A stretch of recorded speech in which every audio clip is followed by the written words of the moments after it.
Boa noite a todos. Meu nome é Daniel Fonseca, estudante do 5º período de Engenharia Elétrica do Instituto Federal do Norte de Minas Gerais, Campus Montes Claros. Sejam todos bem-vindos à terceira palestra do segundo dia de evento da primeira semana da Elétrica, onde iremos abordar a palestra Desmistificando a Conta de Luz. E vão ter os seguintes palestrantes: Lucas Lisboas Alves Moreira, técnico em eletrotécnica e discente do 5º período de Engenharia Elétrica do Instituto Federal, e Nicolas César Pinheiro Santos, ex-militar da Academia Militar das Agulhas Negras, Rio de Janeiro, e discente do 5º período de Engenharia Elétrica do Instituto Federal. Eu vou passar a palavra agora para o nosso primeiro palestrante, Lucas Lisboa. Bom, boa noite a todos. É um prazer estar aqui com vocês. E, primeiramente, vou separar aqui as abordagens que optamos realizar na explicação do que está por trás da cobrança da conta de energia. Primeiramente, nós temos os aparelhos domésticos e sua real influência na conta, a instalação elétrica e como ela impacta na sua conta de energia, o relógio medidor, qual a sua vida útil e como saber se é hora de substituir este equipamento. A conta de luz, como funciona a sua cobrança, as bandeiras tarifárias, como são empregadas na cobrança de energia, e a tarifa social, como aderir a esse benefício junto ao governo. Primeiramente, vamos dar início aos grandes vilões, ou parte deles, que são os aparelhos antigos. Bom, os aparelhos antigos é importante diferenciarmos. Temos diferentes tipos de aparelho em nossas residências. Primeiramente, temos os eletrônicos, constituídos, por exemplo, de computadores, aparelhos televisores, os indutivos, aqueles que utilizam a energia elétrica para a geração de calor, como o chuveiro elétrico e a churrasqueira elétrica. E temos ainda aqueles que utilizam a energia elétrica para colocar em funcionamento motores, como são o caso de máquinas de lavar e geladeira. Acontece que esses aparelhos antigos, eles se tornam vilões da conta devido ao avanço da tecnologia. Cada vez mais as indústrias desse tipo de equipamento tendem a buscar a eficiência da utilização da energia elétrica. Podemos fazer uma analogia muito simples. Os carros de antigamente tinham um consumo muito elevado de combustível. Hoje em dia, com uma mesma porção de combustível, os carros conseguem ser muito mais eficientes. E isso acontece também com os aparelhos. A tecnologia avança buscando tornar mais eficiente. Logicamente, tem toda a tecnologia para o usuário, mas também tem a tecnologia interna, que está ali dentro do aparelho, buscando torná-lo mais eficiente. Podemos citar um exemplo de melhoria, é a tecnologia inverter, presente em refrigeradores e aparelhos de ar-condicionado. Essa tecnologia, ela visa uniformizar o consumo de energia, de forma que, em diferentes instantes de tempo, e em momentos que a máquina não é requisitada, ela diminui o seu consumo, fazendo com que ela não trabalhe durante todo um tempo com o mesmo consumo. Logo, em alguns momentos e de maneira automática, ela reduz o seu consumo de forma automatizada. Consequentemente, isso ao final do mês vai ter aí uma diferença na conta de energia significativa. E outro ponto muito importante dos aparelhos, principalmente os aparelhos antigos, é a questão da manutenção preventiva. Pode ocorrer, e é muito comum que aconteça, mudanças abruptas na conta de energia.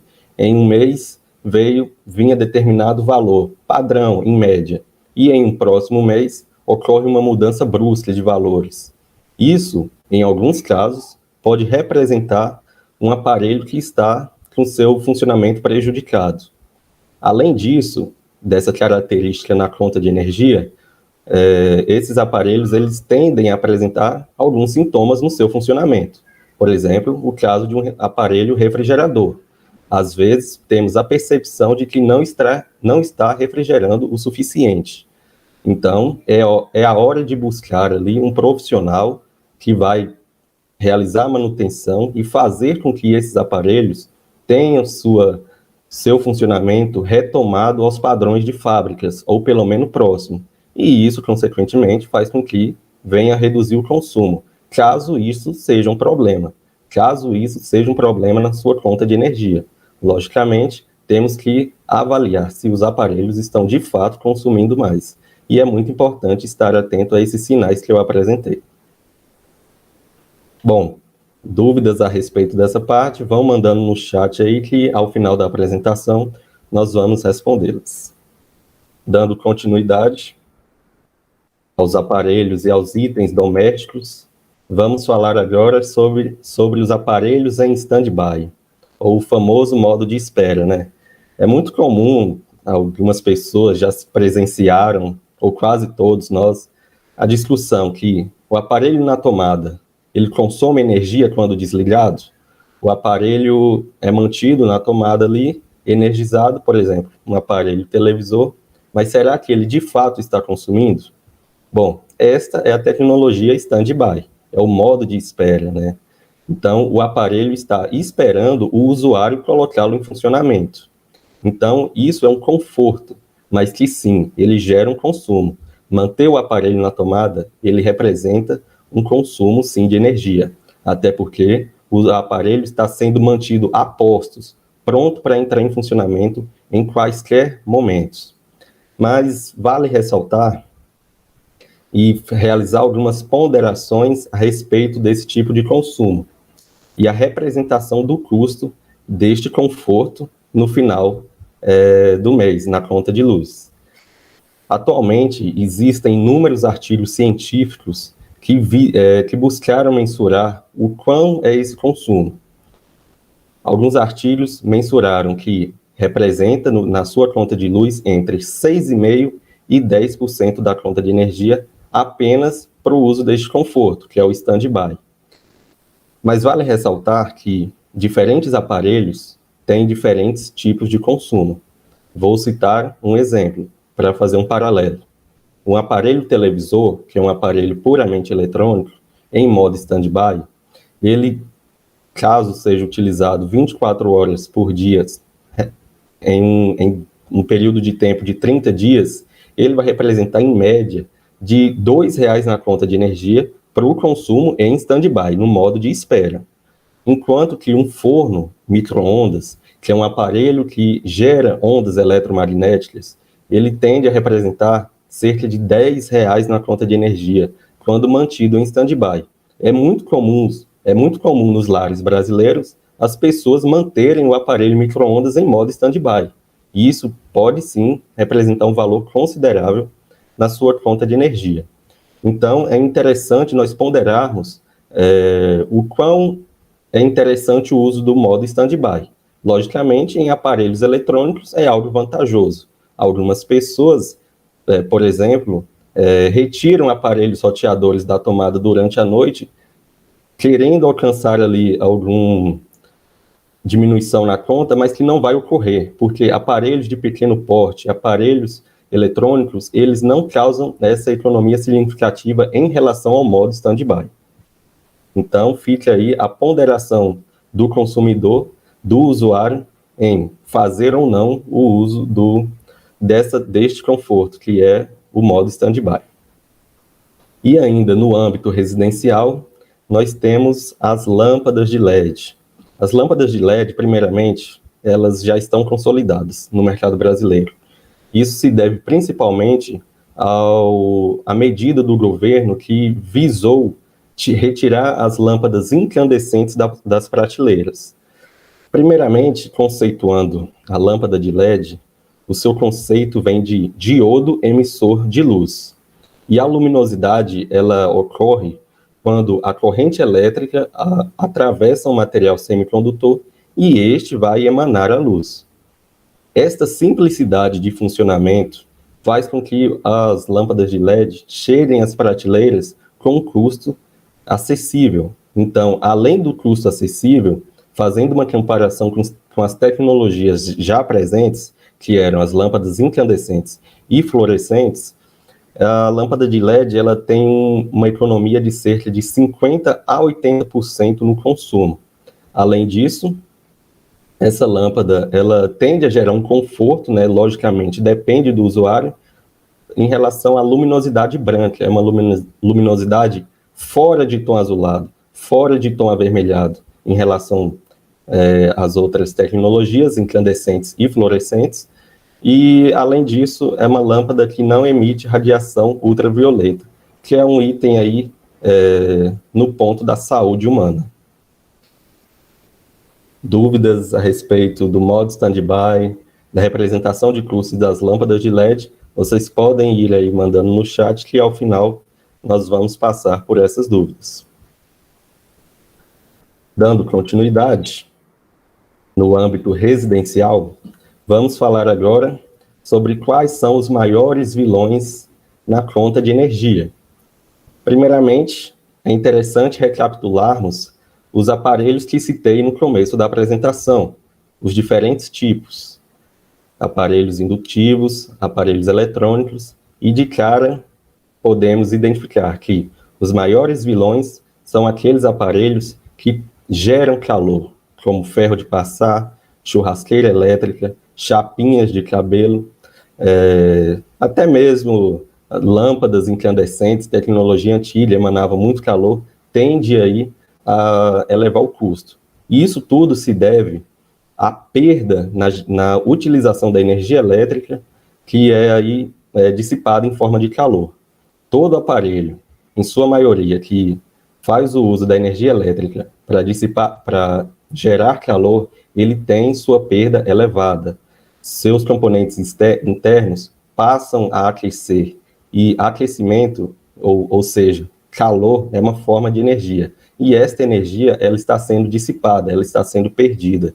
Isso, logicamente, não passa aos olhos da concessionária, pois ela não tem como identificar do que é um item em termos de perda, do que é uma energia que está sendo utilizada de fato em um aparelho, por exemplo. Então, aparelhos relacionados à geração de calor, eles são sim os maiores vilões da conta de energia. Outros equipamentos que podem elevar o consumo é a geladeira e a máquina de lavar. A geladeira, infelizmente, não há muito o que fazer. Na verdade, em dias mais frios, nós podemos otimizar o seu uso de forma a não utilizar sua potência máxima de refrigeração, até porque no ambiente externo da geladeira está com um clima mais ameno. Logo, ela não precisará de uma alta refrigeração, no caso, para os alimentos que estão ali guardados. Então, vale essa análise aí de diminuir a refrigeração em dias mais frios, até porque a geladeira não necessita de dissipar aquele calor que está ali no cômodo em dias mais quentes, até porque estamos falando de dias mais frios. Então, ela teria ali, em tese, menos trabalho para refrigerar o que está ali guardado. E outro exemplo é o caso da máquina de lavar. Sempre devemos utilizar, de preferência, o potencial máximo de lavagem dessas máquinas. Normalmente 11 quilos, 12 quilos, 15 quilos de peças de roupa por ciclo de lavagem. Então, se nós começarmos a diminuir os ciclos de lavagem por semana, deixar acumular mais peças de roupa para utilizar apenas um ciclo de lavagem, preferencialmente por semana, nós vamos estar aí conseguindo uma economia considerável na conta de energia. Estes equipamentos fazem uso de muita energia elétrica quando vão utilizando ali seus ciclos de lavagem. Então, é muito interessante aí fazer o uso consciente da máquina de lavar. E, por fim, outro vilão da conta de energia, o chuveiro elétrico. Aqui no norte de Minas, nós temos, preferencialmente nos lares, este modelo que contém duas posições, verão e inverno. Aqui eu posso dar o exemplo que aqui nós temos um clima mais quente a maior parte do ano, excetuando os meses do meio do ano. Então, boa parte deste período de tempo nós conseguimos utilizar a posição verão. Logicamente, isso vai do conforto e do desejo de cada um. Mas é interessante ressaltar que aí, em relação à posição inverno, ela é uma posição que, logicamente, como todos acredito que tem essa percepção, ela aquece mais a água. Consequentemente, isso vem a gerar um consumo muito considerável na conta de energia. Está sendo ali dissipado muito mais energia elétrica para a geração de calor, para a geração do aquecimento da água. Então, é muito interessante fazer essa ponderação aí do uso consciente das posições verão e inverno no decorrer do ano, porque em dias mais frios, tudo bem, a posição inverno é justificada, mas em dias mais quentes, a posição verão é mais do que suficiente, logicamente, do meu ponto de vista, para o aquecimento da água e ainda assim com um banho confortável. Então, tudo isso, o uso consciente do chuveiro, da máquina de lavar e dos outros aparelhos que eu citei, tomando essas medidas em conjunto, nós vamos conseguir gerar ali uma economia na conta de energia considerável. Então, a respeito dos aparelhos domésticos, eram essas colocações que eu queria fazer, e as dúvidas vocês podem ir aí mandando no chat. Agora, vamos falar sobre instalação elétrica e quais são os impactos da instalação na sua conta de energia. Primeiramente, vamos falar sobre normas e a importância de seguir normas. É muito comum nós, alunos, no mundo acadêmico, estarem sujeitos a normas, e também nós estudamos normas. As normas estão aí na sociedade visando algum critério, e na eletricidade não é diferente. O critério visado é segurança. Existem, na verdade, os dois principais riscos na eletricidade, todos sabem quais são. O risco de choque elétrico, que é quando a corrente elétrica atravessa o corpo humano. O segundo risco é o risco de incêndio. Instalações elétricas que não seguem as normas podem, sim, causar incêndio. Então, é muito interessante seguir as normas na hora de realizar uma instalação elétrica. Podemos citar um exemplo muito comum de instalação elétrica residencial que não seguiram as normas. Por exemplo, em algumas residências, ao utilizar o chuveiro elétrico, a luminosidade da residência diminui. Em alguns casos mais extremos, toda a energia da casa é desligada. Isso se deve a um grave problema de dimensionamento da instalação. Normalmente ocorre em instalações muito antigas. Então, tudo isso a respeito de seguir as normas reflete, sim, na conta de energia. E nós podemos citar dois principais problemas a respeito da instalação. O primeiro deles é a falta de preparo da instalação. Com o passar dos anos, cerca, por exemplo, há 40 anos atrás, nós não tínhamos a demanda dos aparelhos que nós temos hoje. Hoje em dia, é considerável o aumento dos aparelhos que nós temos em nossas residências. Antigamente, eram muito menos.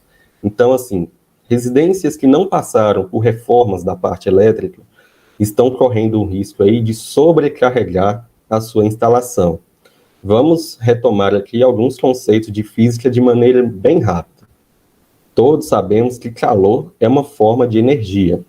E na instalação elétrica, quando ela não comporta a demanda ou a carga dos aparelhos que se tem atualmente, logicamente estamos falando de uma instalação antiga, que não suporta a demanda dos aparelhos que se tem atualmente, a instalação passará por um processo de aquecimento, porque está havendo ali uma sobrecarga, uma alta demanda de energia. Então, esses condutores passarão a ser aquecidos.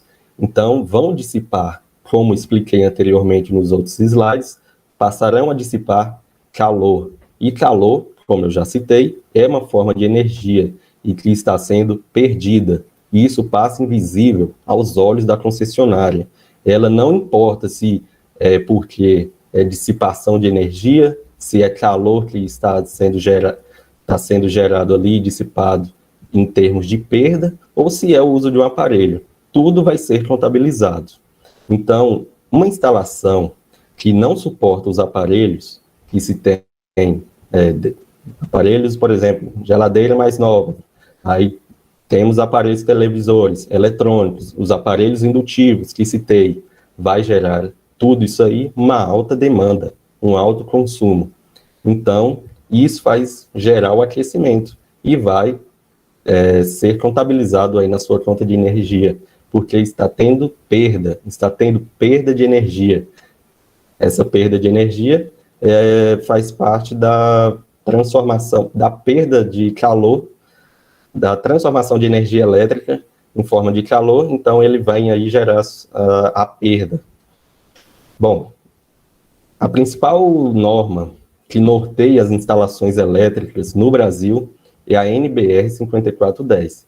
E é muito interessante que, ao realizar uma instalação, ela passe pelas mãos de bons profissionais.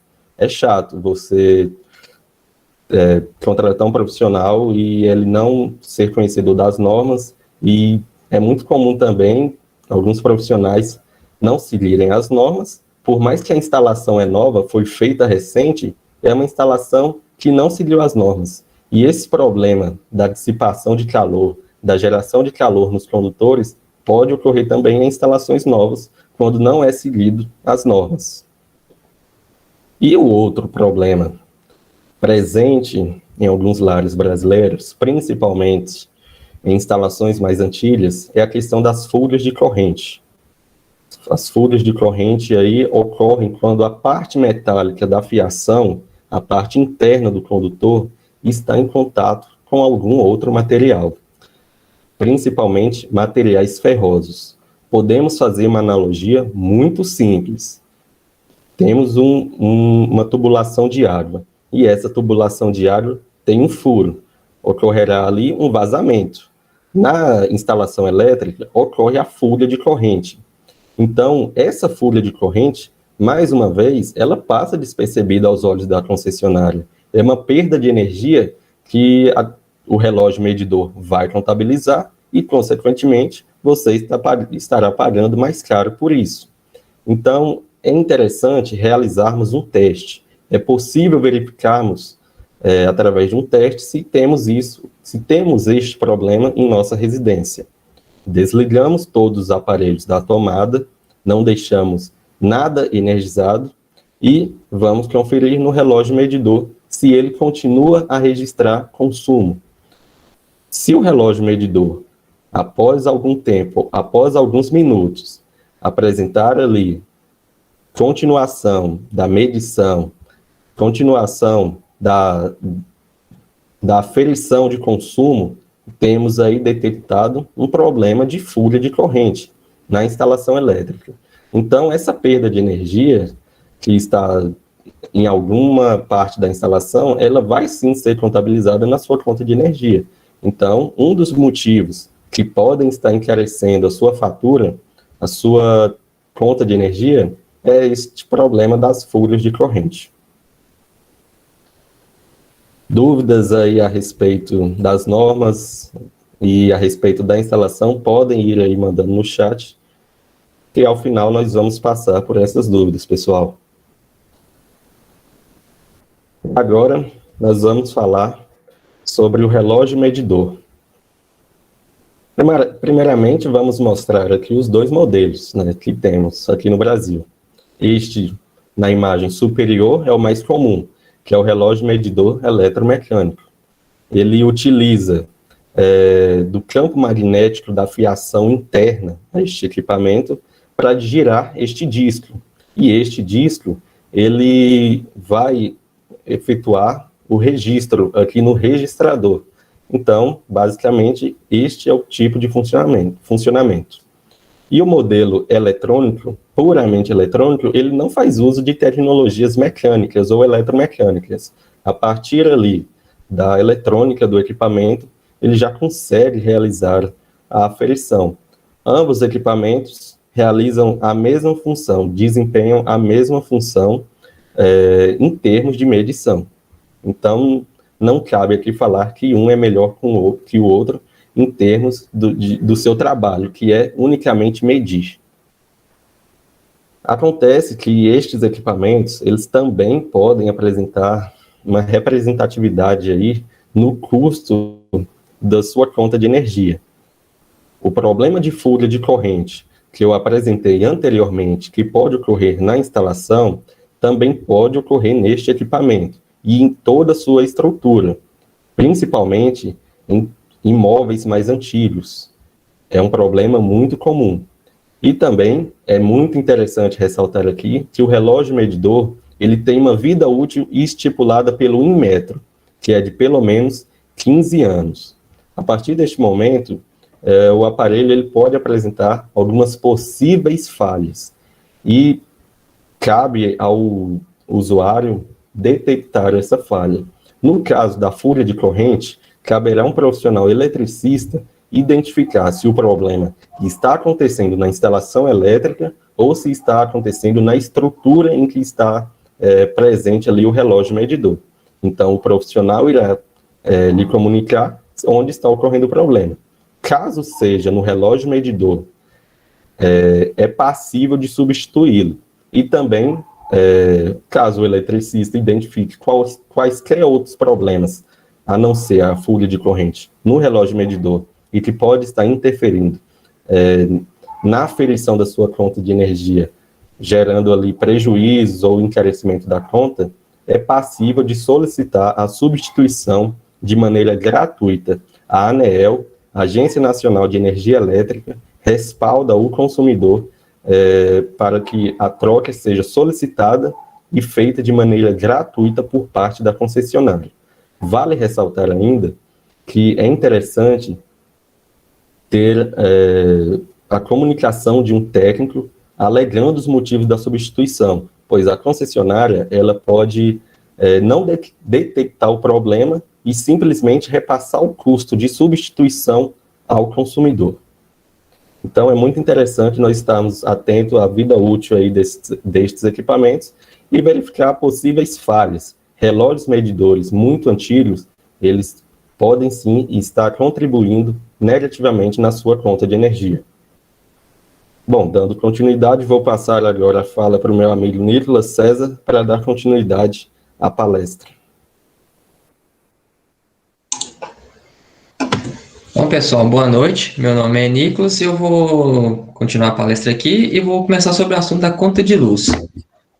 É importante a gente entender como que funciona, como que é cobrada a nossa conta, o que vem da nossa conta de luz, porque geralmente a maioria das pessoas simplesmente recebe a conta, olha lá de relance o valor cobrado, qual foi o consumo no mês, paga, guarda na gaveta e esquece. E as pessoas elas deixam de observar alguns detalhes interessantes. Por exemplo, nessa parte inicial, nós temos o número de cliente e o número de instalação.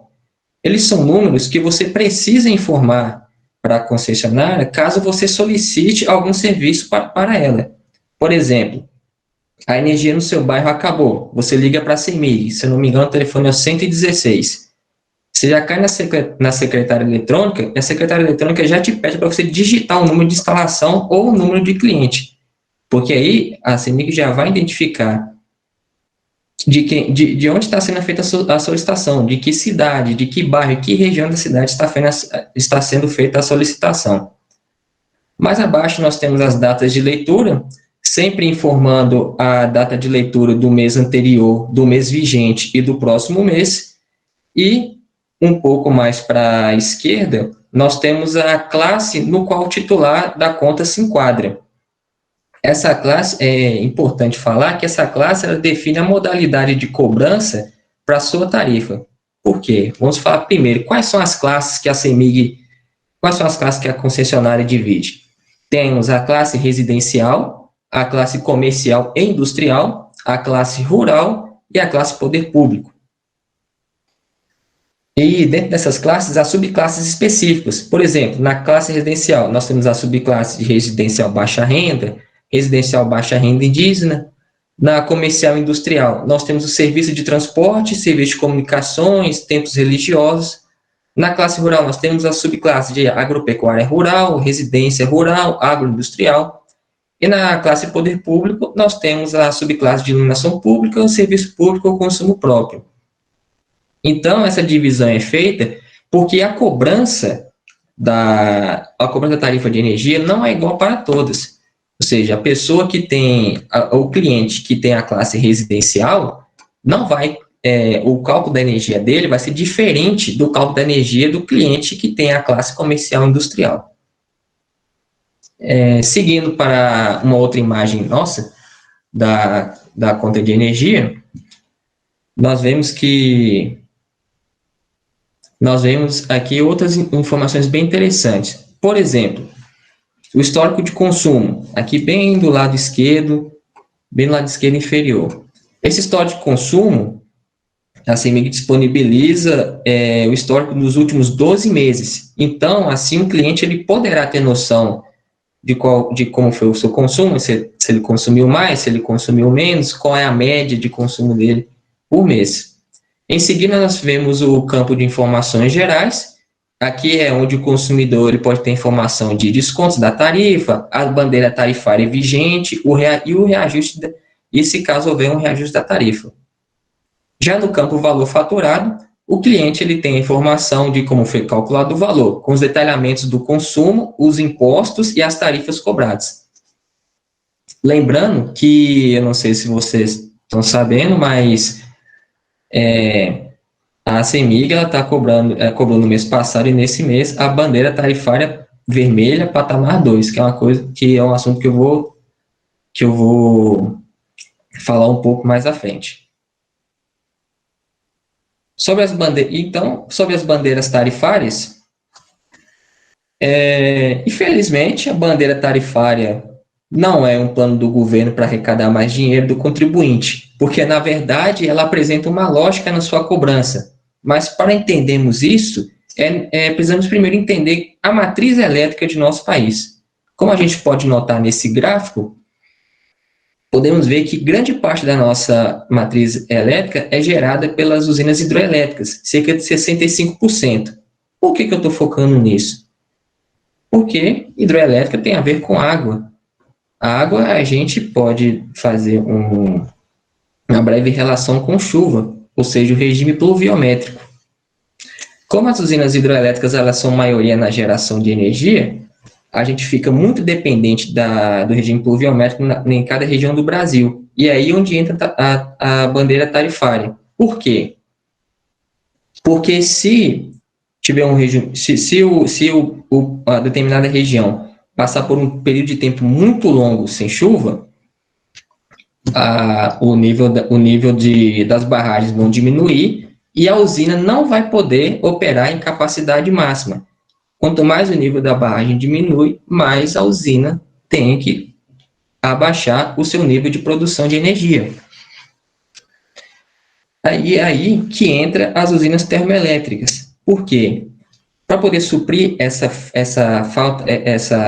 baixa na geração de energia, a concessionária aciona as usinas termoelétricas, que elas aumentam a sua produção. Só que o que é uma usina termoelétrica? Ela usa petróleo, carvão mineral, gás natural. E esses compostos, e a extração desses materiais são caríssimos. Então, o custo de produção de energia de uma usina termoelétrica é muito cara. E se eu aumento o nível de atividade dela, vai aumentar o custo de geração de energia. E isso vai refletir no bolso do consumidor. Então, se a usina hidrelétrica diminui a sua geração e a usina termoelétrica aumenta a sua geração, o consumidor vai pagar essa diferença, porque, repetindo, o custo de geração de energia de uma usina termoelétrica é muito mais caro do que o custo de geração de energia de uma usina hidrelétrica.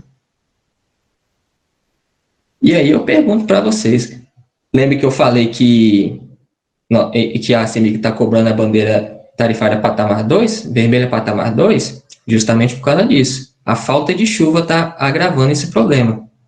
E aqui vem a pergunta, qual foi a última vez que choveu aqui em Montes Claros? Já tem um tempo. Estamos no mês de agosto, e nem sinal de chuva ainda.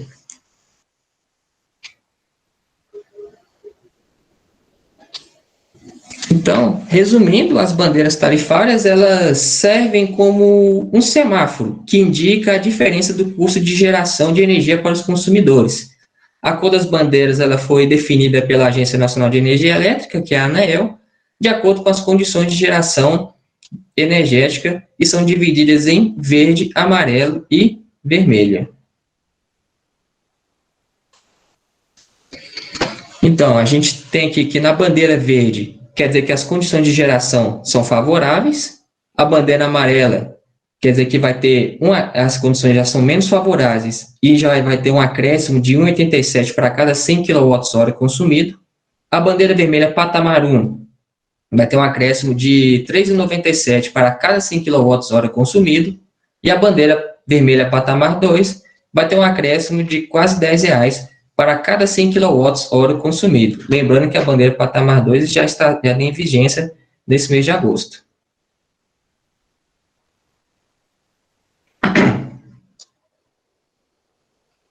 Agora eu vou falar para vocês sobre a tarifa social. Vocês já ouviram falar dessa tarifa?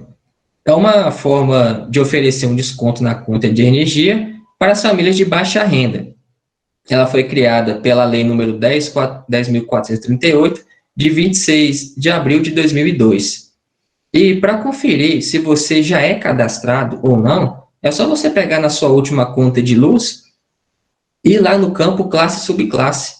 Se lá no campo subclasse tiver escrito que residencial baixa renda, então você já está cadastrado nessa tarifa social, então o desconto já está sendo aplicado. Mas se você não for beneficiário, mas se encaixa em um desses requisitos, eu vou falar para vocês aqui agora. Primeiro, primeiro requisito, a família tem que estar inscrita no CAD único do governo federal, com a renda familiar de até meio salário mínimo por pessoa. Ou, além de estar inscrito no CAD único, com a renda mensal de até 3 salários mínimos e que tem um portador de doença ou patologia cujo tratamento ou procedimento médico requeira o uso continuado de aparelhos elétricos. E o outro caso é algum membro familiar que receba o benefício de prestação continuada, que é o BPC. E caso vocês se enquadrem em um desses requisitos e não é beneficiário, é só ligar na própria CEMIG e requerer o benefício. Mas para isso vocês precisarão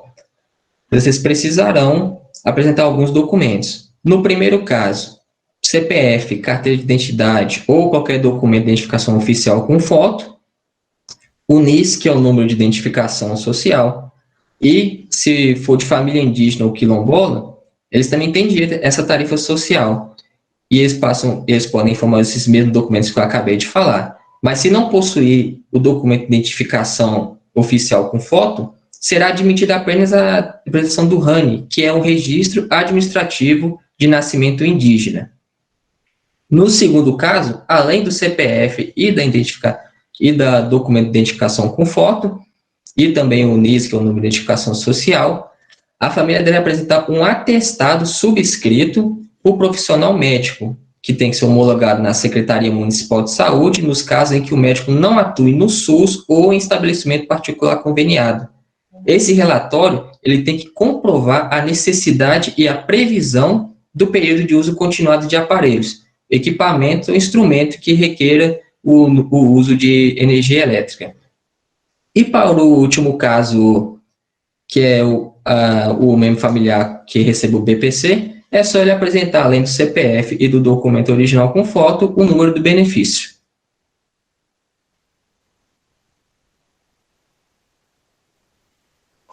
E vale destacar também que se o cliente se enquadrar nos critérios e dar entrada dos documentos para a concessionária, o benefício ele só terá validade a partir do mês subsequente ao da análise realizada pela distribuidora. Ou seja, se eu entrar hoje com os documentos na CEMIG e no mês de setembro eles falaram que eu fui aprovado, então a tarifa com desconto só vai começar a valer a partir do mês de outubro. Aqui na tabela eu separei os valores de descontos que tem nessa tarifa social. Então, o residencial baixa renda, subclasse B1, de 0 até 30 kWh consumido, o desconto é de 65%. De 31 a 100, o desconto é de 40%. De 101 a 220, de 10%. E acima de 220, não há desconto. E para a família residencial baixa renda quilombola ou indígena, a conta é gratuita se o consumo não ultrapassar 50 kWh, tem 40% de desconto se o consumo for entre 51 e 100 kWh, 10% de desconto entre 101 e 220 kWh, e mais uma vez, acima de 220 kWh, não há desconto na tarifa de energia. Então, pessoal, essa foi a nossa palestra. Eu espero que vocês tenham gostado, bastante. E qualquer dúvida que vocês tenham, pode mandar no chat que a gente vai respondendo aqui. A gente separou um tempo para poder responder as dúvidas. Então, está aberto agora o momento para a gente responder as dúvidas que apareceram no chat. E tem uma dúvida adicionada para Lucas, de Jonas o Grande. A dúvida consiste em: quem é o maior vilão no consumo? É o ar-condicionado ou o chuveiro elétrico? Adicionada para Lucas Lisboa. Opa, Jonas, boa noite. Então, o maior vilão aí, entre esses dois que você colocou, é o aparelho de ar-condicionado. Ele exige aí mais horas de funcionamento em relação ao chuveiro. Consequentemente, ele vai gerar aí um maior consumo na conta de energia. Sua pergunta é muito pertinente.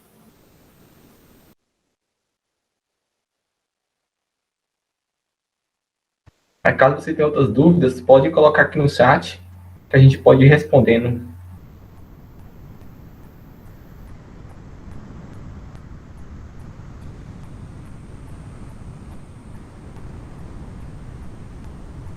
Então, muito obrigado a todos. Essa foi a palestra de Desmistificando a Conta de Energia. E muito obrigado pela presença. Até mais. Obrigado a todos, boa noite. Obrigado, boa noite a todos.